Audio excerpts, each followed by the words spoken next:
Hai semua, nama saya Cikgu Shirley. Dalam video ini, Cikgu akan membincangkan kertas peperiksaan percubaan SPM 2025 BM Kertas 2 Johor Bahru.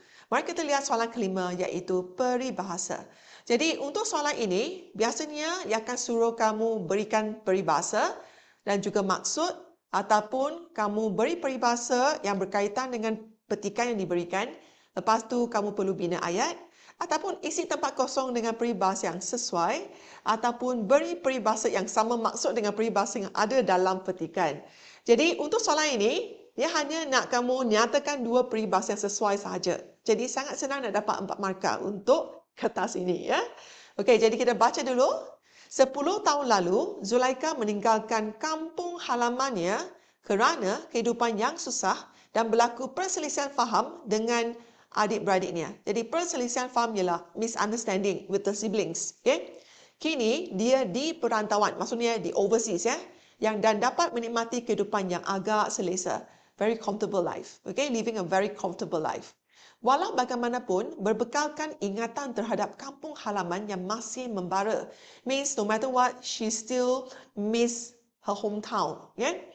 Dia mengambil keputusan untuk pulang ke kampung halaman. So, she decided to come back for good, ya, dan menetap di sana.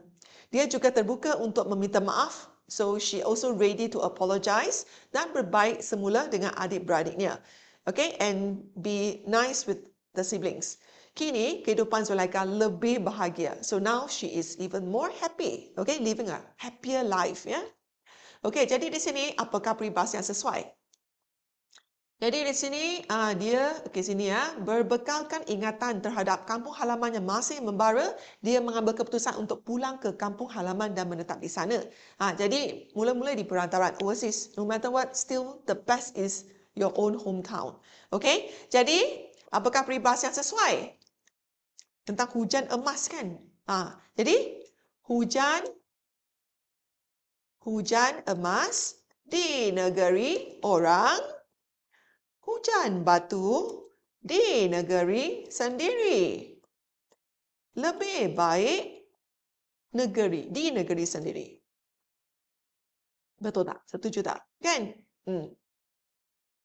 Okey, kemudian untuk yang kedua, dia juga terbuka untuk meminta maaf. Okey, mula-mula bermusuhan kan, berselisih faham dengan adik-beradik, tapi sekarang dia nak meminta maaf, apologize dan berbaik semula dengan adik-beradiknya.